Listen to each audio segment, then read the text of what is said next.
Welcome to the NeuroHeir Podcast, the show for cycle breakers, parents, young adults, and helping professionals ready to understand their nervous system through a generational lens, heal what isn't theirs to carry, and consciously choose what comes next. Hi, I'm your host, Leanna Hunt, an associate clinical mental health counselor and certified performance coach.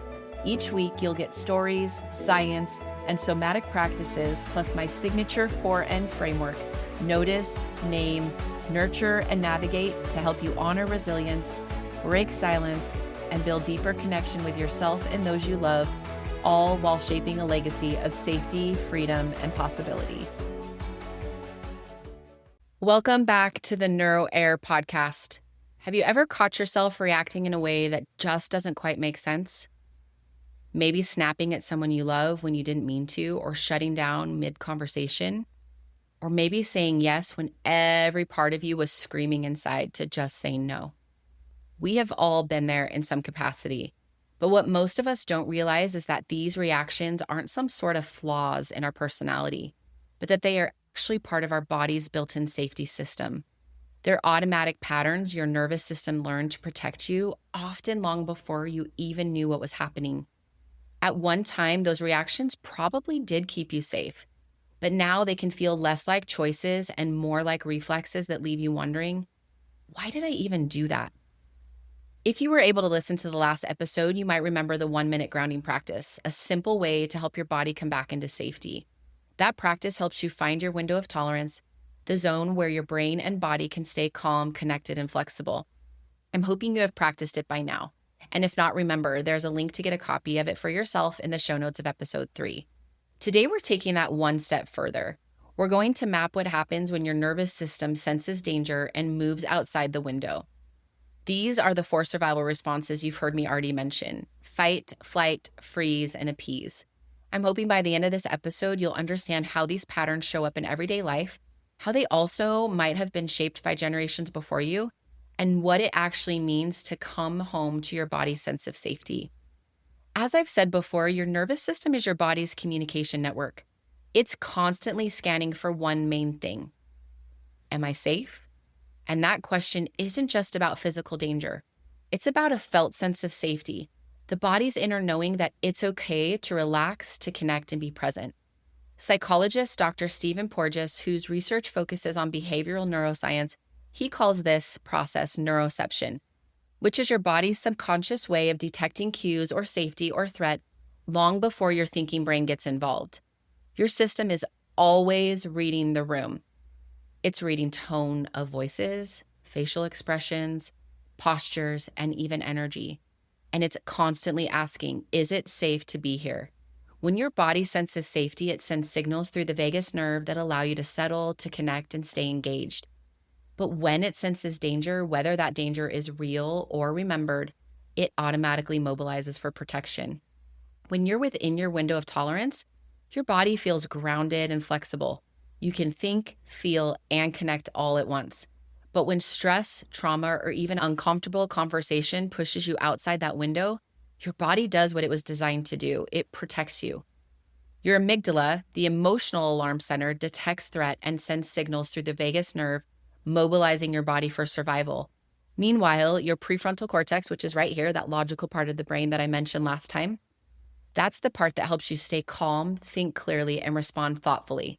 That part, if the brain senses threat, temporarily goes offline. And here's the good news. This felt sense of safety is what allows your brain and body to work together again. When you experience safety through things such as breath, connection, or grounding practices, your nervous system can naturally move back into that window of tolerance. And this is where I truly believe that healing actually happens. It's about reminding your body that it's safe to be in the here and now. Calm isn't something we can force. Fight, flight, freeze, and appease, you guys, these are not bad states. They're ancient and have kept your species and our species, alive for thousands of years. The challenge is that for many of us, though, our bodies are reacting to emotional danger, not physical threat. Instead of releasing the energy and returning to calm, our systems get stuck on autopilot. This is like a car engine that's idling too high for too long, or like a smoke alarm going off without a fire. My most favorite YouTube video, and the one I've watched the most, I show it to all of my clients. It's of an impala completely immobile in the mouth of a cheetah. It looks lifeless because it's totally still.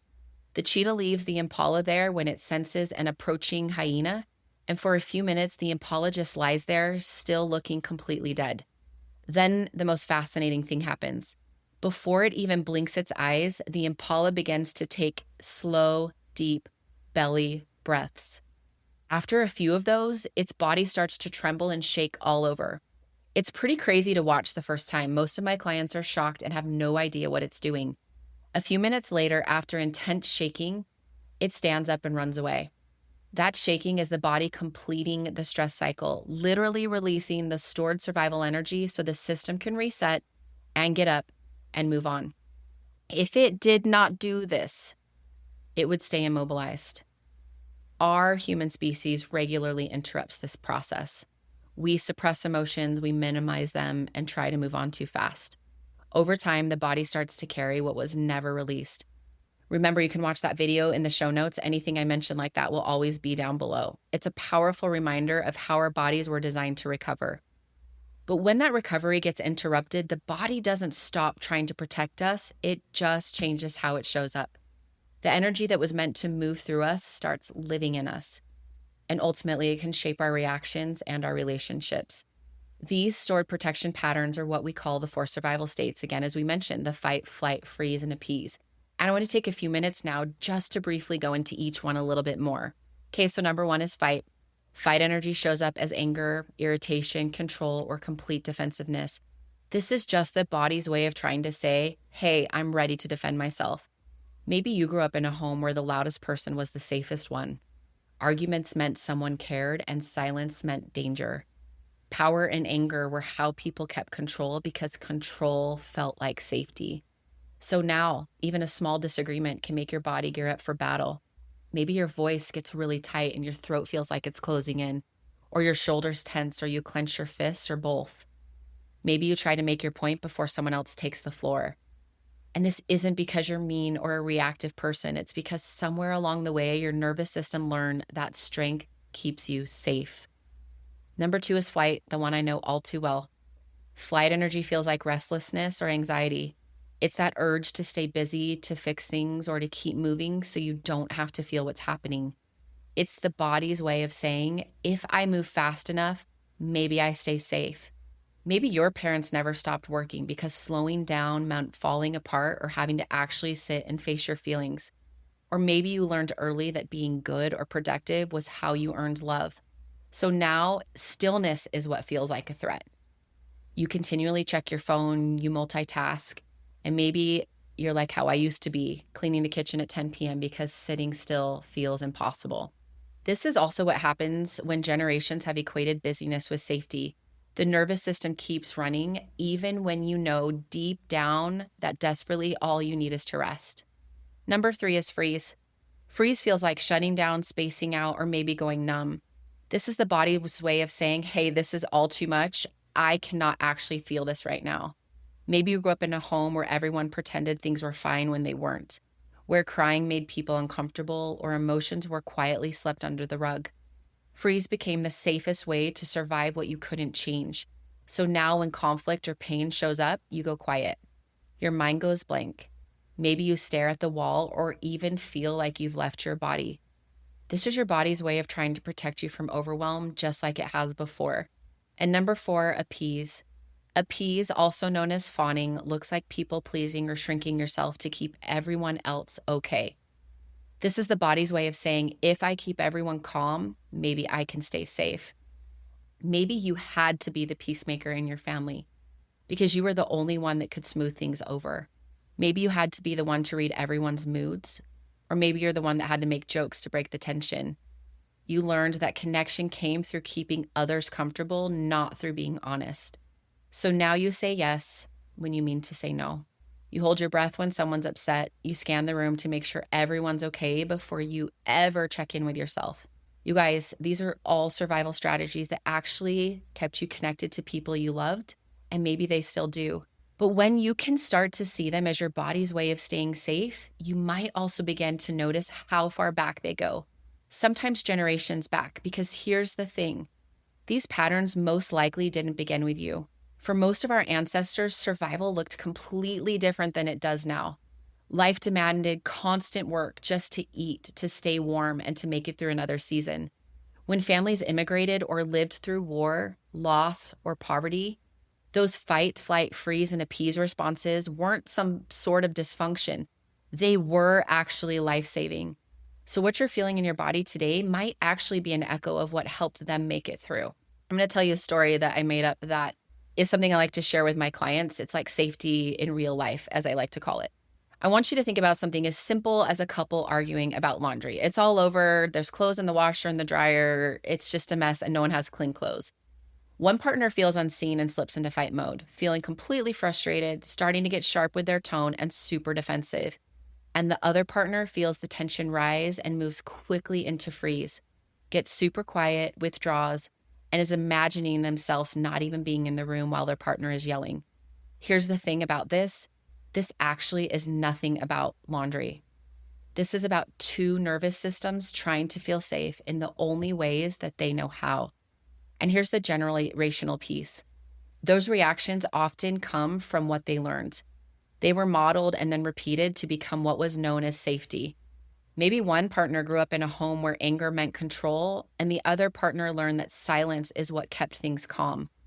When we just start to notice these deeper layers, compassion can begin to release shame, and that is what I love the most. And this is where healing really starts. When we can see ourselves and each other not as broken, but as bodies ultimately just trying to find safety. I want to invite you right now, wherever you are, to pause what you're doing and check into your current state with me. I want you all to just take one slow, deep belly breath in through your nose, hold it at the top for a moment, and then a long, slow exhale out your nose or your mouth. Notice what feels familiar right now in your own body. Even if you think you're calm, is it possible that there's an undercurrent of fight or a tension that is generally there? Maybe flight, checking in for your exits, or just not feeling settled in your body? What about freeze? Just a feeling of wanting to hide or shut down or pretend you aren't where you are. Or maybe people pleasing, feeling like it's just not okay to be you because you always have to assess the needs of others. Remember that there is no judgment here. Every single one of these states has kept you safe in some way. It's protected you. It's helped you get through whatever you needed to when you took on that state in the first place. And usually it is something you learn because of what safety looked like for you growing up, based on your parents or caregivers, based on their own nervous systems and what was modeled for them. Awareness is always the first step towards expanding your own window of tolerance and towards helping your system learn that safety doesn't have to mean control, complete collapse, or appeasement. This is where my 4N framework comes in. The first is to notice. Just notice what's happening in your own body. Really just take a minute or two to notice it. It's so powerful when we can just start to connect into our own body sensations. Next is name the state you're in. Practice using words to put to what you notice. Remember, this also helps engage that logical part of the brain, your prefrontal cortex. Third is nurture. Nurture the part of you that's trying to protect you. What is it you actually need right now? Oftentimes, what you need now is something you needed a really long time ago, but with the power of your mind and your own presence, you can still do that now. In most of my clients, I see that what we actually need now is just to be able to say to ourselves, hey, I'm good enough in the moment, where we can give ourselves love. And where we can now, through visualization and the power of our mind, because you guys, your mind is so powerful, to feel a sense of safety now, especially when we didn't have it then. And fourth is to navigate your way to connection. What is the actual next step? Think baby steps, small stepping stones, not big leaps. Over time, these small acts of awareness expand your window of tolerance and help you rewire your nervous system for safety. If today's episode resonated, please download the free mini NeuroHeir survival response map linked below. It's a guide to help you notice where you are and how to come back to center. You can also watch the Impala stress cycle video in the show notes for a powerful visual of how the body releases survival energy naturally. And if you haven't yet, please take a minute and follow and review the NeuroHeir Podcast. Your reviews help others find this work. And I love getting your messages. So remember, my Instagram is Aligning with Leanna. Feel free to send me a message. I would love to know what has stood out to you on this episode or on any of the episodes that you've listened to so far. You can also ask questions. What is it that you want to learn about? Maybe you want to share your own brief personal experience with me, and I can help take that in a confidential way and weave that into my episodes. In a way, it's just answering your own questions through this work. Thank you so much for being here. Until next time. Bye, guys. Thanks for joining me on the NeuroHeir Podcast. This work is about honoring resilience in yourself and also those who came before you, all while finding freedom from what was never yours to carry. With the help of stories, science, somatic tools, and the 4 Ns, notice, name, nurture, and navigate, you have a path toward deeper connection with yourself, your loved ones, and the legacy you want to pass on.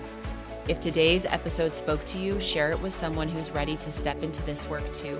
And follow the show so you never miss an episode. Remember, you may not have chosen what you inherited, but you can choose what comes next.